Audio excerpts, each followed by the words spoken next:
Welcome into today's edition of Just the Truth. Glad to have you join me in the PhD Weight Loss and Nutrition Studio. To lose weight for the last time, visit myphdweightloss.com. So we just finished watching the Trump trial over the past 6 weeks, and now it's on to Hunter Biden.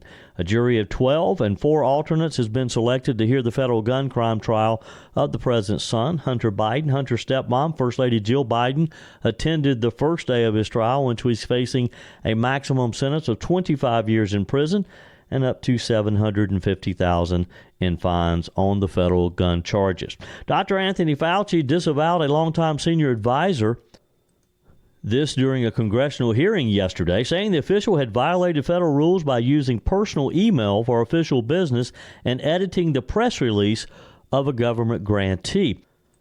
Also, Georgia Representative Marjorie Taylor Greene refused to call Dr. Fauci doctor, saying in her 5 minutes of questioning he didn't deserve to be called a doctor. And the South Carolina legislature goes back in session this week to work on some unfinished business. South Carolina Senator Josh Kimbrell joins us to discuss what he expects to take place as the General Assembly elects a new South Carolina Supreme Court justice and tries to finish the budget.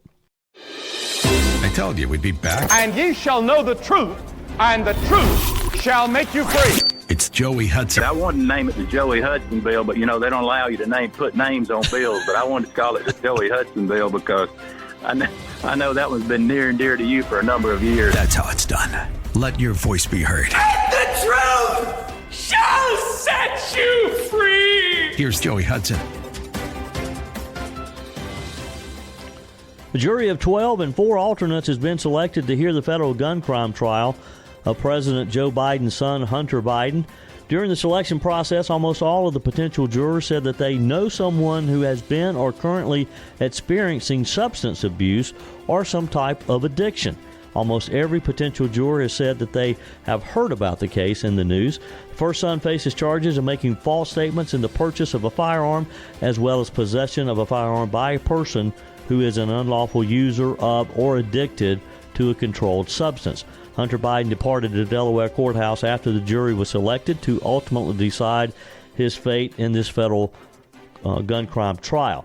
Judge Mary Ellen Norica instructed the jury not to talk about the case and to keep an open mind. She also suggested opening statements will begin later this morning.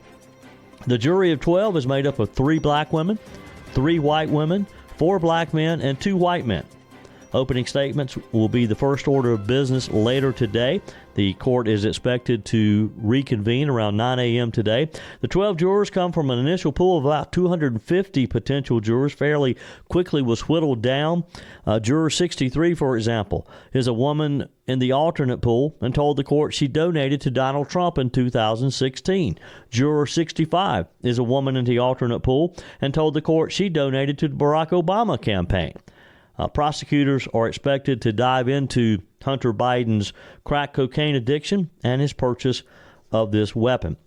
As the day started, in the jury pool was a woman who said that she has strong feelings about the case and has also followed the separate tax evasion case against the president's son, which will take place later this year in California.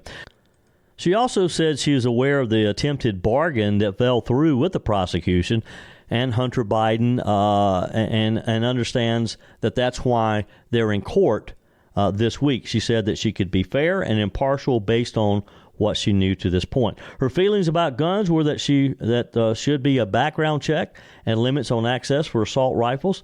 The judge kept her in the pool over objections from the defense on impartiality grounds. Also in the pool was a former Delaware police officer who said he believed the FBI prosecutes over politics and specifically mentioned the Steele dossier and the trial against former President Donald Trump in New York. He said he once supported a candidate that challenged Beau Biden in the race for Attorney General. Another potential juror in the pool testified that they own 4 firearms and have concealed carry permits in 3 states. Almost every juror has said that they've heard about the case in the news. It's going to be interesting. I mean, there's no way that they can have a jury pool from Delaware who hasn't heard about Hunter Biden's legal woes, right? It's very similar to Donald Trump's case in New York. So you have to do the best you can with what you have. Fox News contributor and legal analyst Jonathan Turley said yesterday that the jury pool in the Biden's family hometown of Wilmington, Delaware, was great for Hunter Biden. Turley told Fox News America Reports that because of the hometown aspect of the case, he predicts that the best strategy for the defense would be to aim for jury nullification, is what he called it, of when a jury returns a not guilty verdict despite believing the defendant actually committed a crime. Here's Jonathan Turley. You know, in many ways, this trial has the markings of a jury nullification defense. There is no other defense I can see out of these facts. I mean, he's tried various defenses and they've collapsed. Hunter Biden destroyed some of them, including the argument that he might have been having a moment of sobriety. His books blew that one away. Yeah. But this is the hometown of the Bidens. And they may be hoping for a type of jury nullification. This is the opposite of Manhattan. This is a great jury pool for the defendant. So what was going on with First Lady Jill Biden spending her 73rd birthday in court yesterday? Andrew McCarthy, former assistant U.S. attorney and Fox News contributor, had this to say. He said, "I do not begrudge Hunter's having his stepmother attend the trial. I've tried a million cases in which the defendant has had a spouse, a loving parent, and even young children in attendance. As a human being, it's always made me feel bad to have to say terrible things about the defendant in front of his family. But as a professional litigator, you have to put that aside." He went on to say, after all, trials are almost never about frivolous things. They're about things that can have great impact on one's loved ones. And one of the great things about our tradition is that we have public trials, so the defendant's loved ones are entitled to attend. Politically, I think this is a mixed bag for the Bidens. The First Lady wants to show support, which is fine, but it will probably also occur to the jury that the time Hunter could have had used family support of this kind is when he was doing the things that have landed him in court. So just how much jail time is Hunter Biden facing? If convicted and sentenced to the maximum amount of jail time, Biden is facing 42 years of imprisonment combined on both his tax and his gun charges. Now, again, the tax charges will be tried later this year in the fall, expected to start in September. He's facing a maximum of 17 years in prison and $1.2 million in the tax charges. In the current case, it's being held this week in Delaware. He faces 25 years in prison and $750,000 in fines on the federal gun charges. President Biden issued a statement yesterday saying, "I am the president, but I'm also a dad. Jill and I love our son, and we're so proud of the man he is today. Hunter's resilience in the face of adversity and the strength he has brought to his recovery are inspiring to us. A lot of families have loved ones who have overcome addiction and know what we mean. As the president, I don't and won't comment on pending federal cases, but as a dad, I have boundless love for my son, confidence in him, and respect for his strength. Our family has been through a lot together, and Jill and I are going to continue to be there for Hunter and our family with our love and support." Joe Biden. Democrat Representative Robert Garcia said yesterday morning that Hunter's federal gun charges are not comparable to what former President Donald Trump's criminal conviction consisted of last week. Garcia said whatever crimes he may have committed, he should be held accountable for. Hunter Biden is not an elected official and surely not the president of the United States, and not comparable to the multiple crimes that clearly Donald Trump has committed. Another top Democrat claimed yesterday that conservatives would be up in arms over the gun charges facing Hunter if they were brought against anybody else. Representative Jamie Raskin speaking to Fox News' Hillary Vaughn. Hunter Biden on trial on federal gun charges. Do you think this prosecution is political? You're with Fox News or Fox? Yes. Fox. Okay. Yeah. Do you think this prosecution is political or the justice system working as it should? Well, a special counsel was appointed, and that was a special counsel who was named by Donald Trump, of course, Mr. Weiss, and he's special counsel in Hunter Biden's case. I know Hunter Biden has said that he's been treated differently than other, people who've been accused of these gun charges. I know a lot of my conservative friends would be up in arms about these charges against anybody else, but they support them against Hunter Biden. But my feeling is let's let the rule of law in the justice system take its own course. If convicted, he could face up to 25 years in prison. If he is guilty, do you think he should have to go to prison? Oh, that's not a decision for me or any other citizen. That's for the justice system to work out, as you know. Would you support? It's like with Donald Trump, people say, should Donald Trump go to prison for his 34 guilty counts on his felony criminal conviction in New York. That's not up to anybody other than the court system to decide, and that's how we do sentencing in America. It's not a matter of a public opinion poll. Would you support... Even by a reputable authority like Fox News. Would you support President Biden if he decided to pardon his son or commute his sentence? Would you support him doing that? Yeah, I have no idea what you're talking about. So, Well, if the president were to pardon his son... Yeah, you're talking about a mountain of hypotheticals there, right? You're talking about a whole string of contingencies that haven't even happened yet. Well, actually, it's not a bunch of hypotheticals, because that is the question on a lot of Americans' minds today. If Hunter Biden is found guilty, will his dad pardon him? What do you think? Your comments are welcome on the text line. You can email me directly, joey@joeyhudson.com. Soon going to be 4 years ago that I started my journey with PhD weight loss and nutrition. I lost 30 pounds pretty quickly, I might add, and I've been able to maintain that for almost 4 years now. It'll be 4 years coming up in July. If this is the year that you have decided that you're going to get healthy, that you're going to lose that weight, that visceral fat that's so damaging around your waist, then now's the time to start. Let me encourage you to make that call today. 864-252-4925. Set up your initial consultation with PhD Weight Loss and Nutritionist. Boy, am I glad that I met Dr. Ashley Lucas 4 years ago, and that she got me on the right path to getting healthy. You're going to be able to do things that you may have thought you'd never be able to do again. Play with the kids, the grandkids, be able to hike and walk, and maybe play a full 18-round hole of golf and be able to do it and not get so winded. Because when you take that excess weight off, you're just going to feel better. You're going to be able to focus. You're going to be able to sleep better. Your overall health is just going to be improved. 864-252-4925. Call, set up your initial consultation. Find them online at myphdweightloss.com. PhD Weight Loss and Nutrition, the official partner of the Clemson Tigers. Hope you'll join the conversation today. 864-477-JOEY, 864-477-5639. Send your comments to the Firmin Ford text line. You can leave a quick voice message, and your emails are always welcome, joey@joeyhudson.com.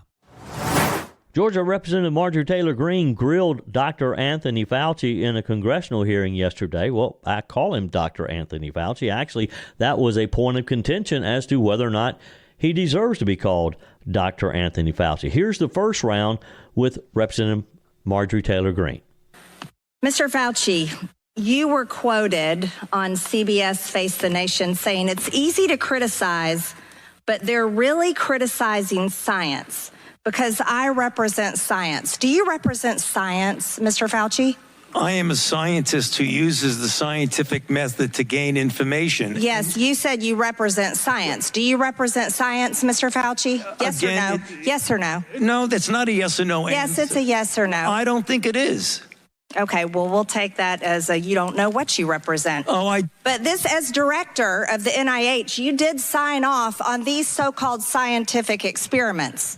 And as a dog lover, I want to tell you this is disgusting and evil, what you signed off on, and these experiments that happened to beagles paid for by the American taxpayer. And I want you to know Americans don't pay their taxes for animals to be tortured like this. So the type of science that you are representing, Mr. Fauci, is abhorrent, and it needs to stop. Mr. Fauci, you also represent the type of science where you confess that you made up the COVID rules, including 6 feet social distancing and masking of children. I never said I made anything up. You admitted that you made it up. You made it up as you went. I made it up. I made it up. So are you saying this is fake news, Mr. Fauci? I didn't say I made anything up. What did you say? I said that it is not based in science and it just appeared. But this is science. What does dogs have to do with anything that we're talking about today? These are scientific experiments. This is what you signed off on. But you also told the American people they had to distance by 6 feet. They had to wear masks. But let's also talk a little bit further about the type of science that you represent. NIH scientists made $10 million in royalties from drug makers, a fact that's been hidden. Let's talk about the fact about, is it right for scientists and doctors getting paid by the American people, government taxpayer paychecks to get patents where they're paid millions and hundreds of millions of dollars and royalty fees, especially when the NIH and these government agencies, most powerful agencies in our country, are recommending medical suggestions and advice and making up guidelines like 6 feet distancing and masking of children. Do you think that's appropriate? Do the American people deserve to be abused like that, Mr. Fauci? Because you're not doctor, you're Mr. Fauci in my few minutes. Representative Greene's refusal to address Anthony Fauci as doctor became a point of contention, and for a period of time, Democrat members of the committee tried to force Taylor Greene to call Fauci doctor. She refused to do so. Here's the exchange. No, I don't need your answer. I want to talk about this right here. Mr. Chairman, Fauci, objection. I reclaim my time. I reclaim my time, Mr. Raskin. Gentlelady will suspend. Mr. Chairman, of order. Just in terms of the rules of decorum, are we allowed to deny that a doctor is a doctor just because we don't want him to be a doctor? Yes, because in my time, that man does not deserve to have a license.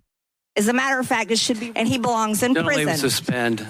The gentlelady should recognize the doctor as a doctor. Thank you, Mr. Chairman. Is this what we have become? Is this what we have devolved into? No decorum. You know what? We can do that hearing about the poor men that were injected with syphilis because I support you in that. That's horrific.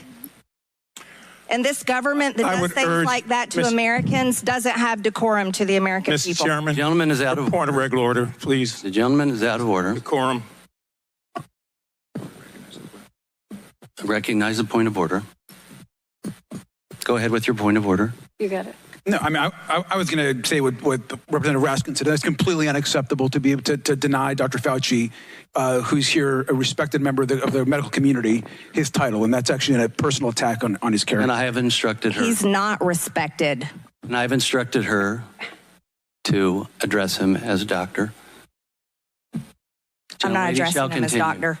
Let's talk about this. I'm reclaiming my time. I'm reclaiming my time. Words get taken down. I'm reclaiming my time. Second that. Point of order. Suspend. All right. So what exactly was happening during this hearing yesterday? Here's some of the highlights.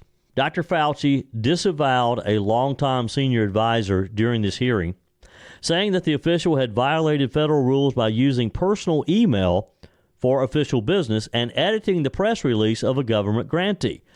Dr. David Morens was the person who was being discussed yesterday. He holds the title of Senior Scientific Advisor to the Office of the Director at the National Institute of Allergy and Infectious Diseases, known as NIAID. Dr. Fauci directed the agency from 1984 until his retirement in 2022. Dr. Morens recently acknowledged to the U.S. House of Representatives Select Subcommittee on coronavirus pandemic that he deleted emails after unearthed messages showed him bragging about learning how to avoid the Freedom of Information Act, known as FOIA. And this is how you can request public documents from public officials and learn what's actually going on within government. He also communicated frequently with Dr. Peter Daszak, head of EcoHealth Alliance, which funneled NIAID grant money to a lab in China. Dr. Fauci said, I knew nothing of Dr. Morens' actions regarding Dr. Daszak, EcoHealth, or his emails. It is important to point out, for the record, that despite his title, and even though he was helpful to me in writing scientific papers, Dr. Morens was not an advisor to me on institute policy or other substantive issues. Dr. Fauci also said that Dr. Morens didn't take part in regular meetings at NIAID leadership or of his immediate staff before agreeing that Dr. Morens violated federal rules by editing an EcoHealth statement, reaching out to the EcoHealth board on behalf of Dr. Daszak, and using personal email for official business. Dr. Morens often spoke of talking with Dr. Fauci, including writing after the government paused the primary EcoHealth grant. He wrote, Peter, from Tony's numerous recent comments to me, they're trying to protect you. I never spoke about protecting him, Dr. Fauci said. I don't know where he got that, but that's not true. And Fauci is expecting us to to believe him. In another missive, Dr. Moorings wrote, quote, I forgot to say there's no worry about FOIAs. I can either send stuff to Tony on his private Gmail or hand it to him at work or at his house. He is too smart to let colleagues send him stuff that could cause trouble. Now, this is a blatant admission that they were doing things that they didn't want the public to know. And they want us to believe them, to trust them, to trust that there wasn't something going on in these labs or in this agency that we shouldn't know. If they are purposely trying to avoid freedom of information request, they're hiding something, right? That's the only reason you do this. Now, Dr. Fauci said that he might have spoken to Dr. Moorings over personal email addresses about chapters they write from medical books. He said, I do not do government business on my private email. Members highlighted Dr. Moorings' actions and those of Greg Folkers, an aide to Dr. Fauci, who used strange letter substitutions in an apparent bid to evade FOIA scrutiny. I mean, there's a pattern here that this whole staff, that this whole office of Fauci's did things in such a way that it could avoid any Freedom of Information Act request. And again, when you do that, you're hiding something. Representative Morgan Griffith, a Republican from Virginia, said, pointing to an email and calendar records, these men were among your most senior and trusted staff. It is hard to believe that all of this occurred without your knowledge and or approval. Representative James Comer from Kentucky said the action showed a troubling pattern of behavior from your inner circle. And they're both right. At times, and I watched, not the whole hearing yesterday, but I watched parts of it, and particularly the part with Marjorie Taylor Greene. There were times that Fauci was visibly upset, that he was seemed to visibly be confused. All throughout Marjorie Taylor Greene's questioning, she was holding up poster boards with evidence of some of the things that he had said in the past. And you could tell that he was having trouble, first off, of hearing her, and secondly, that he was having trouble seeing some of the things on the board. And he looked confused at times. But it didn't keep him from defending what he had done.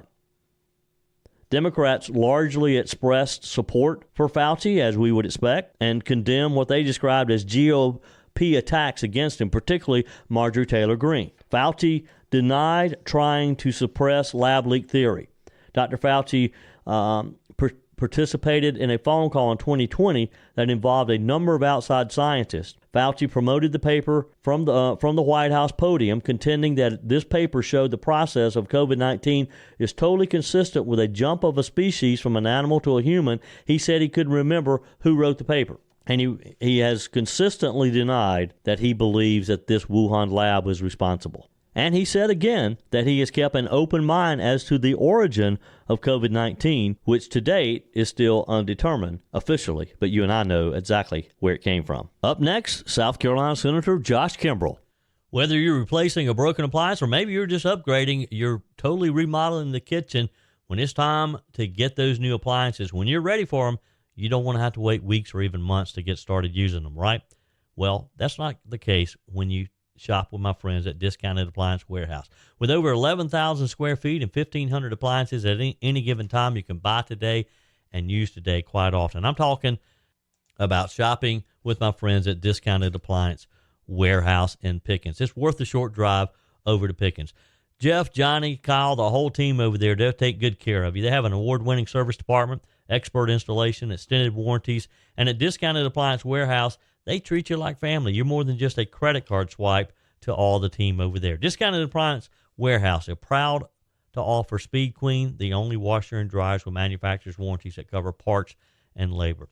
You owe it to yourself, if you're looking for a new appliance, to head over to Pickens to Discounted Appliance Warehouse online at dawpickens.com, dawpickens.com. Hope you'll join the conversation today. 864-477-JOEY, 864-477-5639. Send your comments to the Firmin Ford text line. You can leave a quick voice message, and your emails are always welcome, Joey@joeyhudson.com. South Carolina Senator Josh Kimbrell joins us today. You guys are headed back to Columbia. I know there's several issues that people would like for you to take up, but talk with us first about what you'll actually be voting on today. Absolutely, Joey. Well, good to be with you. So, today we're headed back to Columbia to deal with the Supreme Court vacancy. We, of course, the Chief Justice, Don Beatty, who I've never been ideologically a fan of. I think he's far too liberal for South Carolina. He's been replaced back in the session. We elected John Kittredge to be the Chief Justice. That'll happen. He'll take over in July. And we have a vacancy now because Beatty is retiring and Chief Justice Kittredge moves up. So we're going to be electing a new justice tomorrow. It appears it's going to be Letitia Burden of Greenville. And Letitia's a friend, and she's a conservative jurist. I think she'll move the court back toward the center right. I mean, we've been kind of left up until this last year. Now we've moved the court to the right significantly. So today's really about the state Supreme Court and a few confirmation hearings. Sure. Now, Senator, of course, Justice Beatty is the only black on the court. There's not a female. If Judge Verdon is elected today as expected, she would be the only female. When you guys are making these decisions, is there conversations about trying to have a black on the court, to have a female on the court? Well, my personal opinion is I don't judge a person based on their race or their gender. That's never been my consideration. I can't speak for everybody, but my feelings have always been I want to know how someone's going to rule and what their view is on the Constitution and the rule of law, and that's what I care most about. Even last year, I worked really hard to get Gary Hill in the court, and we put Gary Hill in the court in place of Kay Hearn. I took a little heat for that. Some people said, well, you replaced then the only female in the court with another guy. And I said, well, I don't really care about gender or race. I care about where you're going to come down on issues. And I think that's why Aphrodite Conduras didn't get elected last year, and we instead put Gary Hill on. But Burden is a conservative jurist. I mean, she's got the right approach to things. She doesn't believe in legislating from the bench. And I believe that's what I care about. So it's great that we're going to have a female justice on the court. But I don't really love the identity politics. I think that's something Democrats like to play more than we shouldn't really take. I don't take debate on that personally. I try to avoid those kind of discussions. Yep, and good for you, because we should have the most qualified, and thank goodness we have a qualified conservative female likely to join the court today. So a lot of other issues, too, that you guys were not able to get to during this session. Let's talk about those. Reorganization of DHEC. As I understand it, you would need 2/3 vote to take this back up. Are the votes there? Do you see this potentially coming back up? I would be surprised. I mean, look, I think the state's not well served by DHEC in its current structure. And unfortunately, this bill attracted a lot of attention that really wasn't warranted. I mean, the biggest thing about this that people were upset about and we heard a lot about was that supposedly it gave emergency powers to a new health secretary, and that was a threat to medical freedom. Well, look, I've been one of the loudest voices since I've been in the Senate to avoid vaccine mandates and not join the World Health Organization and all of that. And I can tell you this bill never did that. The emergency powers that made everybody so concerned, those are already in place now. DHEC has those powers. They've been on the books for well over 100 years. And so the item of greatest concern is an item that's been around for decades and decades. And really what Senate Bill 915 did was cut the cost and streamline the agency and try to get rid of an unelected DHEC board. And in fact, in the 11th hour, Senator Shane Martin and I both, we co-sponsored an amendment that got adopted in the Senate version before it went back to the House that stripped out those emergency powers from 100 years ago people were worried about anyway. So I'm really disappointed that some folks in the House killed the restructure bill the day that we adjourned, because had they adopted what we had changed, it would have gotten rid of the emergency powers that everybody's worried about and still would have cut costs and still would have made the agency more efficient, still gotten rid of an unelected board. So I don't feel we're well served by what happened. I think DHEC will stay in place now. But to your point, I would be really surprised that we're going to amend the sine die resolution. I would be really stunned if we ended up taking a vote at this point. I think it's probably dead for the year, and we have to start all over again next year. Yeah.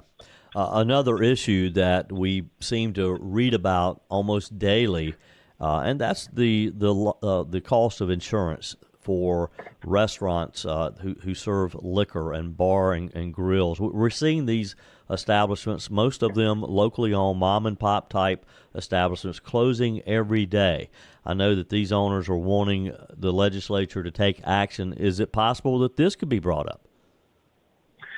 Well, I'll tell you what, if we have to pick a priority between healthcare restructuring and that, I would choose that one. Because healthcare, while I do think we need to do something to cut costs and streamline, we can wait till January on that if we had to pick. This issue of liquor liability, though, is a tragedy. A lot of businesses have been around, in some cases, even for decades, are having to close down because they either can't afford insurance or they're getting dropped in their coverage. And that's because we have a really litigious system. In a Republican state, we've been unable to get meaningful tort reform. And so ultimately, a lot of insurers say, look, the juice isn't worth the squeeze, and they're just pulling out completely.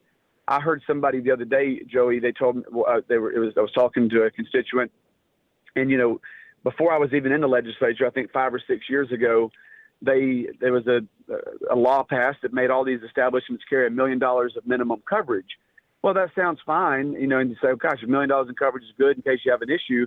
What's happened, though, is a number of these trial lawyers who want to make money off this have viewed that as a line of credit. And so even small businesses that would never really be the target of a frivolous lawsuit because they don't have the money to pay it suddenly are. And what I heard one guy tell me that his premiums for that $1 million policy, the annual premium was $600,000. So you're paying 60% of the total liability coverage in premium, and nobody can afford that. That's $50,000 a month. So if we're going to take something up, I think it ought to be that. I'm pushing for it. I know there are a number of colleagues who are, and we need to do that to save these small businesses and stop being a state of, for, and by the trial lawyers. I'm very frustrated by our current tort laws, and I believe we're too open-ended in terms of allowing frivolous lawsuits, and that needs to stop. Yeah. Is there any indication if you were to do this, though, obviously the real problem here is that insurance companies have stopped writing this type of business in the state but because of what we just discussed. Is there any indication that these companies will come back if our laws are changed? Oh, yeah, absolutely. And I'm on Banking and Insurance Committee in the Senate, so I've talked to the insurance commissioner. I've been in hearings about this. Look, the rates will not immediately drop overnight, okay? They won't. It's not like you're going to go from having to pay $10,000 a month to $2,000 a month the first day we pass it. But it will send a signal to these insurers who've pulled out of the state that no longer are they going to be on the hook for massive losses, and it's okay to wade back in. That's been the bigger issue, is they're afraid to write the policy because they know there's a really high possibility, I would say at this point probably even a probability, that they're going to be paying out serious damages in all these lawsuits. If we limit the liability and we put some caps on there and restructure joint and several, I think immediately other insurers will come back into the market, which will have the effect of starting to put downward pressure on prices and at least slow down the cancellation. So it won't be an immediate fix, but I think you'd pretty quickly see a real change in the marketplace. Yep. Senator Josh Kimbrell, it's always a pleasure. Appreciate your time today, and I know you guys have a lot to do, a lot to accomplish. We didn't even get a chance to talk about the budget. I guess that's for another day. But appreciate your time as always, and be safe. Always good to be with you, Joey. Keep up the great work. Thank you. Sure thing.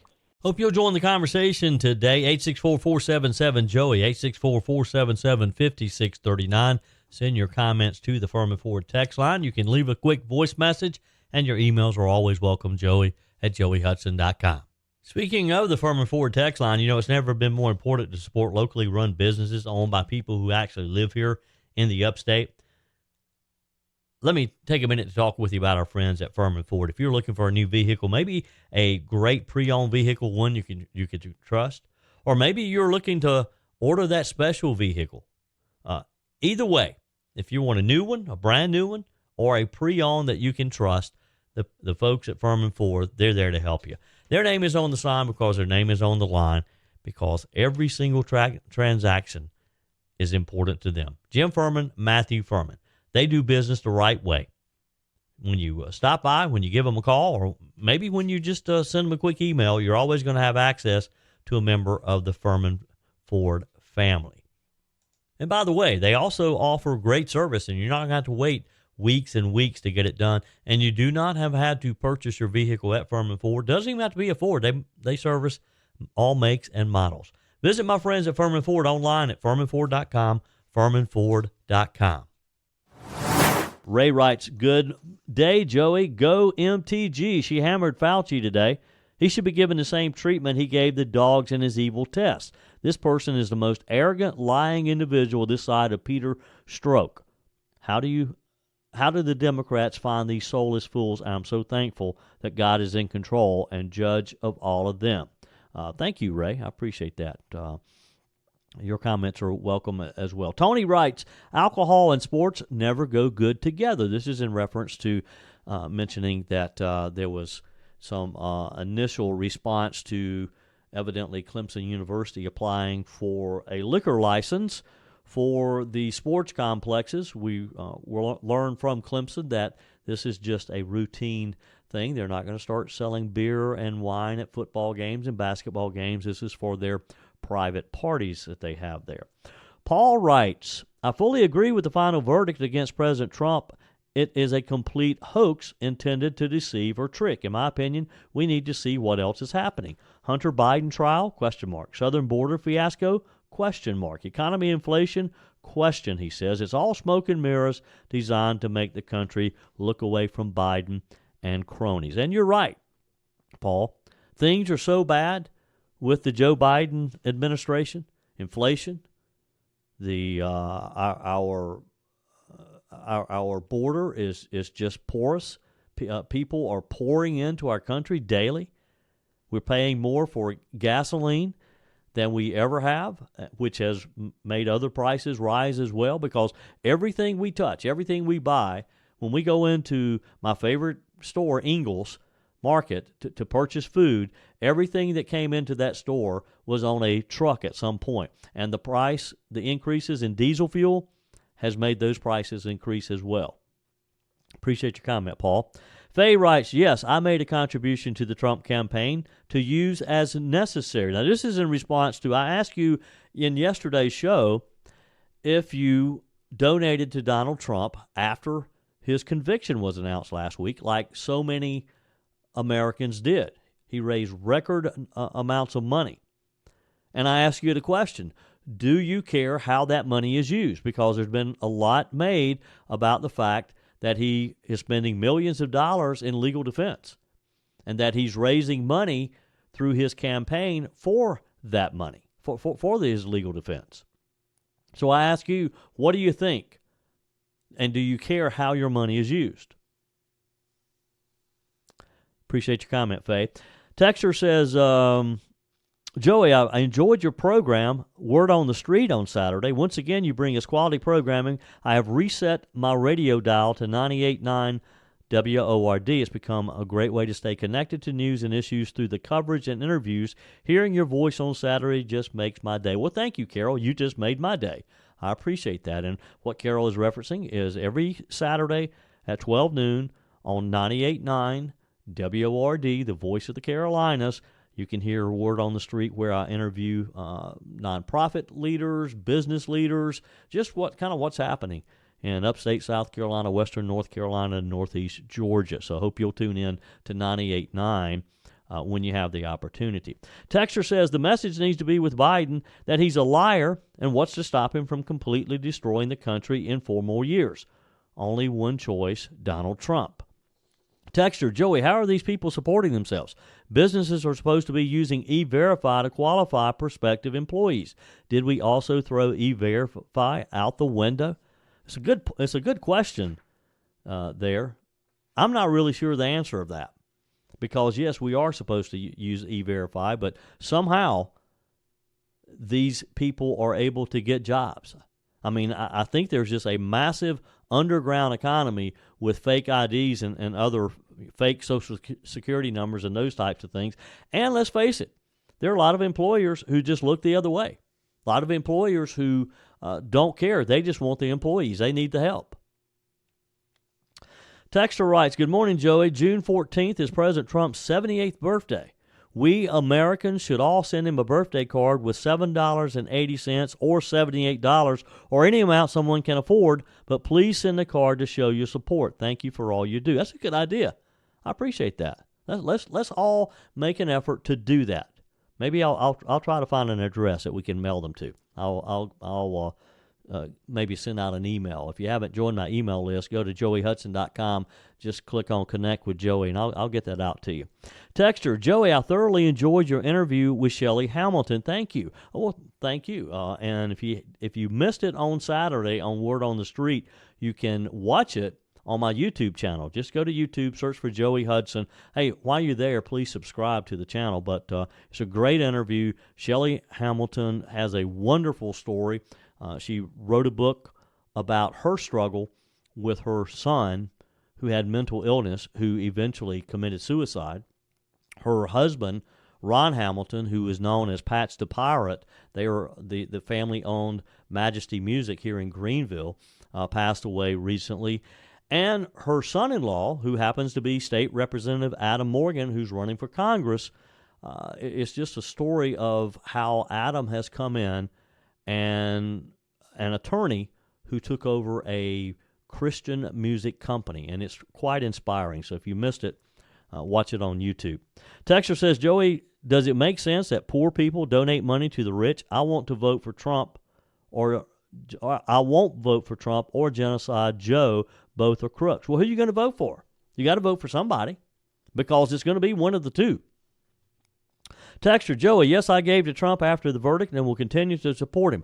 I don't care how the money is spent.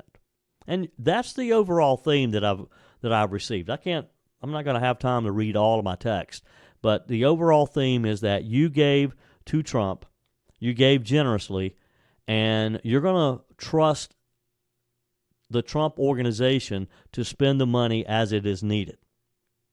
Texter writes, Joey, think about it this way. Donations in support of legal fees provide more return on investment than paying for TV commercials. Chris in Walhalla. Thank you, Chris. Appreciate that. Appreciate you listening in Walhalla as well. Texter writes, I donated to Trump.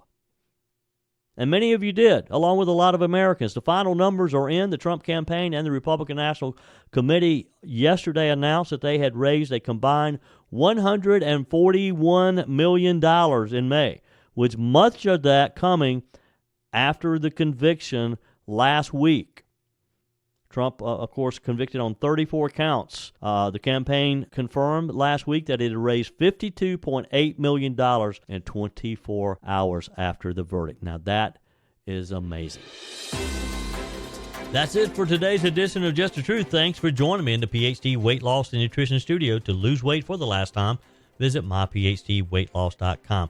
If you haven't joined our mailing list yet, visit my website, joeyhudson.com. Just click on the Connect with Joey button so that you can receive our emails and the most up-to-date news. Also, find me on YouTube. Be sure and like, subscribe, follow me on my YouTube channel. Just search for Joey Hudson. Appreciate you spending a few minutes of your day with me. Be sure and forward this edition of Just the Truth to some friends. Just click on the share button.